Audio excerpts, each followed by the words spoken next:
Hola Juan, hola Gina. Gracias por su disposición para esta pequeña charla sobre la declaración de renta. Les solicité este espacio para que me hagan un resumen, por favor, sobre la liquidación del impuesto de renta y todos los detalles que consideren debo tener en cuenta, para que pueda entender mejor estas liquidaciones que hace mi contador y pueda hacerle las preguntas pertinentes. Yo soy abogada y en 2020 creé una sociedad por acciones simplificadas que se dedica a la comercialización de materias primas para el sector agropecuario. La empresa sobrepasó mis expectativas y generó utilidades, de manera que mi contador me informa que tendremos que presentar y posiblemente pagar impuesto de renta. Por otro lado, yo me desempeño como profesional liberal y además de contar con un patrimonio, recibo honorarios por consultoría jurídica, de manera que me interesa saber cómo es la depuración de mi renta como persona natural. Hola Jimena, claro que sí, esa es la idea. Vamos a darte un esquema para que comprenda las principales diferencias entre los obligados y no obligados a llevar contabilidad. Luego pasaremos a explicarte todos los detalles de cada una de las declaraciones. También te daremos los soportes normativos por cada concepto que te expliquemos. Y para empezar, Juan, ¿puedes por favor explicar de qué se trata el tema de los obligados y no obligados a llevar contabilidad? Mucho gusto, Jimena. Me alegra poderte ayudar nuevamente. Empecemos por definir quiénes son los obligados a llevar contabilidad.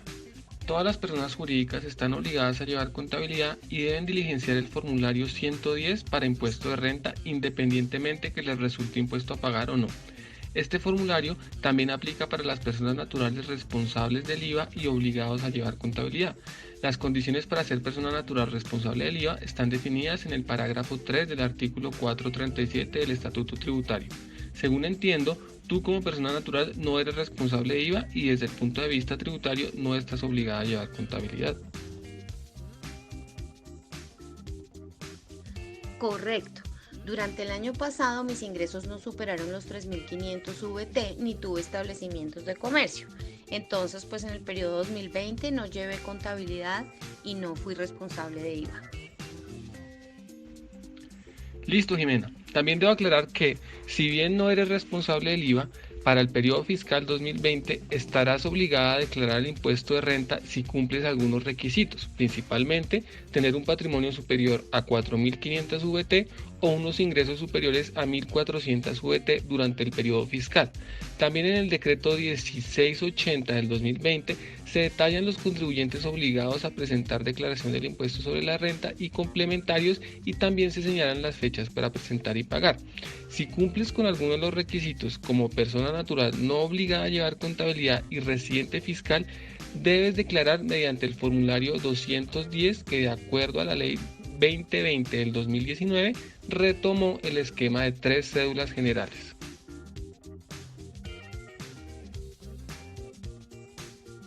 Sí, en el año 2020 sobrepasé estos topes y también excedí los topes por consumo de tarjetas de crédito. Entonces sé que estoy obligada a declarar, pero me surge una inquietud. Además del formulario, ¿hay alguna otra diferencia entre la liquidación para personas naturales obligadas y no obligadas a llevar contabilidad? Las personas naturales no obligadas a llevar contabilidad, además de utilizar el formato 210, reciben un tratamiento especial en algunos rubros, de los cuales te daré algunos ejemplos.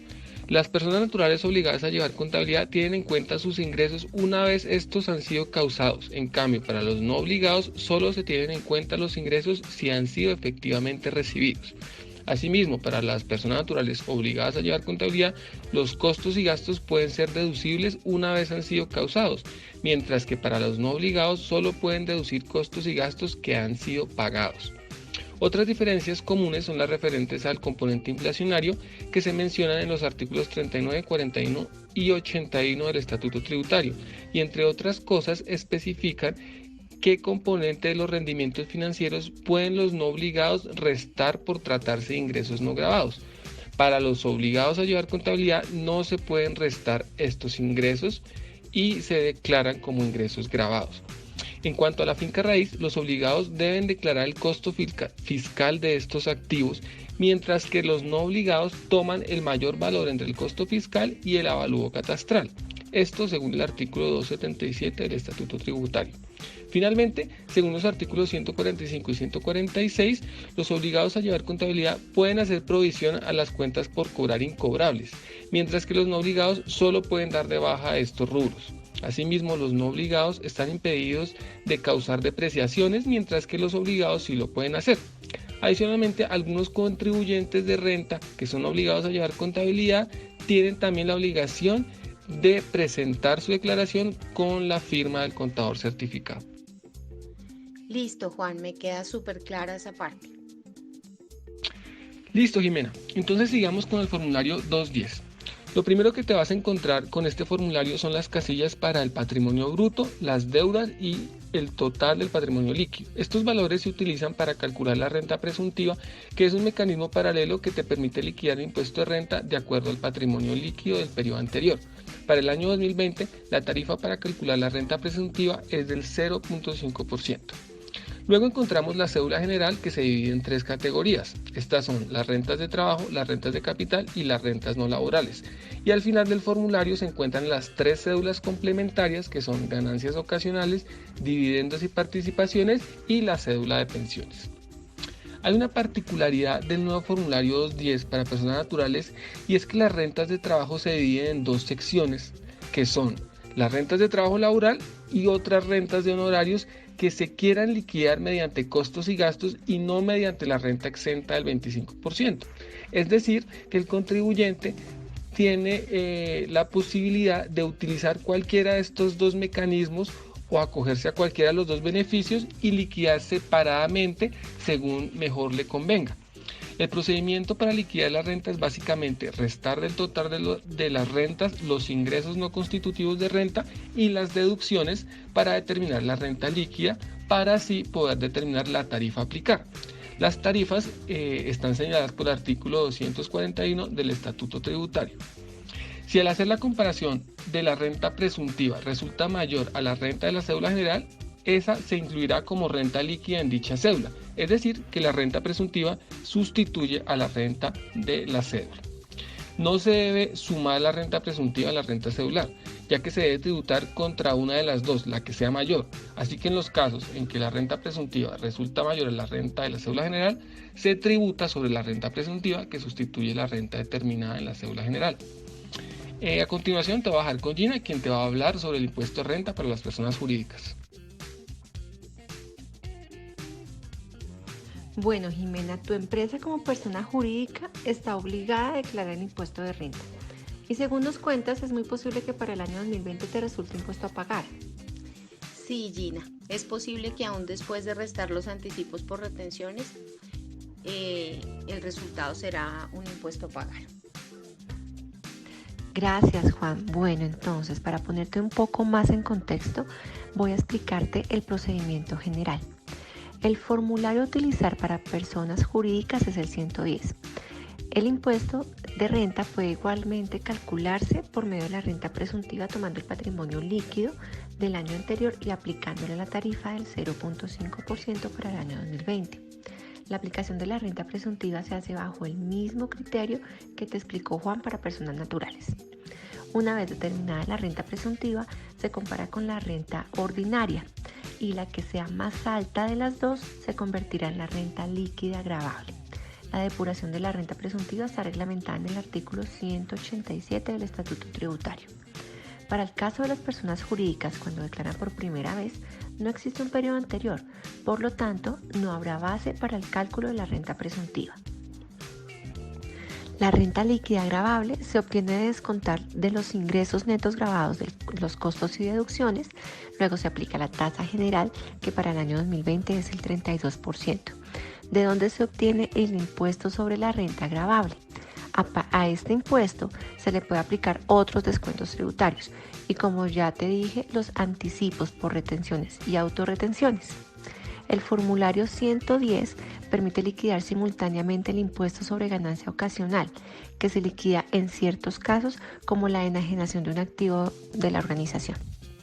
Es muy importante recordar que las deducciones que se quieren aplicar debes analizarlas primero de las normas tributarias, las cuales pueden diferir del manejo contable que lleva la organización de acuerdo a la normatividad internacional.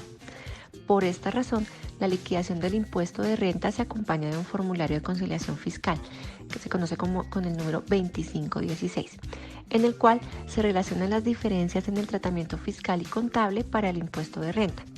Por ejemplo, del impuesto de los movimientos financieros, el gravamen, el 4 por mil, solo es permitido descontar el 50%, con lo cual se origina una diferencia entre el valor en libros y lo que podemos declarar como deducción.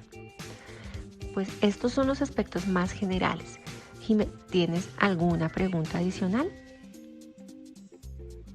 Está todo muy claro, Gina. Sin embargo, quisiera saber qué otras diferencias contables y fiscales pueden surgir y cómo se relacionan con la conciliación fiscal. Bueno, quiero aclararte que si bien la DIAN puede solicitar el formulario de conciliación fiscal, no es obligación de todos los contribuyentes cargarlos a través de servicios informáticos. Los contribuyentes que tuvieron ingresos inferiores a 1.602.315.000 pesos no deben presentarlo. Algunas de las diferencias fiscales más comunes es la diferencia en cambio. Por ejemplo, los activos que posee la empresa en inversiones en el exterior deben reportarse fiscalmente tomando la TRM de la adquisición y no el valor en libros. También el de la pérdida de inventarios solo es deducible fiscalmente un 3%. Perfecto. ¿Tienes alguna otra sugerencia? ¿Algo que deba preparar mi contador previamente para liquidar la declaración de renta en la empresa?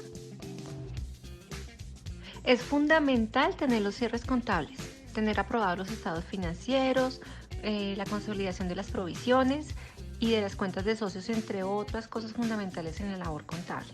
En muchos casos se recomienda hacer consultas específicas a un especialista en tributación. Recuerda tener muy presente los plazos para declarar y el pago de la primera y la segunda cuota. Bueno, Juan Camilo y Gina, muchísimas gracias. Ha sido muy útil toda la información que me brindan. Son muy amables.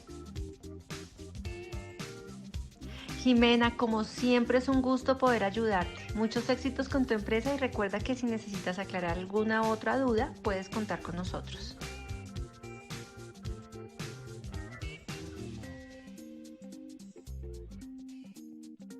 ¿Y tú? ¿Cómo no vas a pagar tus impuestos?